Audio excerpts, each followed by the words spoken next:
Kaixo! Gaur, tximeletaren bizitzaren eskulana nola egin ahal duzuen erakutsiko dizuet. Prest? Aurrera! Lehenengo, behar dugun materiala hartu behar dugu.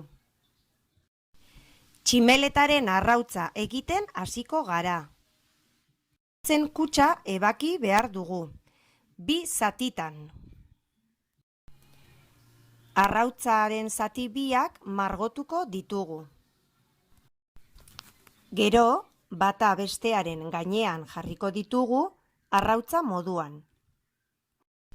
Orain, beldarra egingo dugu. Arrautza kutxa ebakiko dugu luzetara.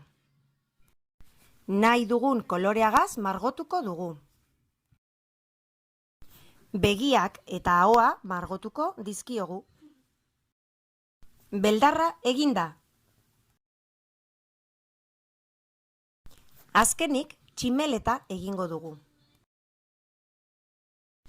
Gorputza egiteko, komuneko paperaren tutua nahi dugun kolorez margotuko dugu. Gero, hegoak egiteko beste tutubi hartuko ditugu, eta 4 zatitan ebaki. Hegoak nahi duzun kolorez margotu eta apaindu. Sobratu diren zatiekin, 2 zati luze ebaki, antenak egiteko. Gero, beltzez margotu. Beste zati luze bat ebaki, xurgatzailea egiteko. Beltzez margotu. Orain, sikatzen utziko ditugu guztiak. Azkenik, hegoak, antenak eta xurgatzailea kolagaz itxatxiko ditugu. Baina, zerbait falta zaio. Zer da? Bai, begiak eta hankak.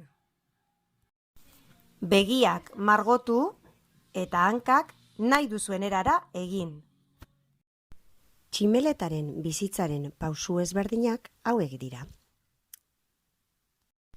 Arrautzatik jaiotzen da, beldar moduan jaiotzen da eta asko jaten du. Beldarra handitzen denean, sakutxo batean izkutatzen da, eta handik denbora batera irtetzen da tximeleta hegan egiten. Orain, zuek egitera animatzen zarete, bidali zuen argazkiak. Eskerrik asko!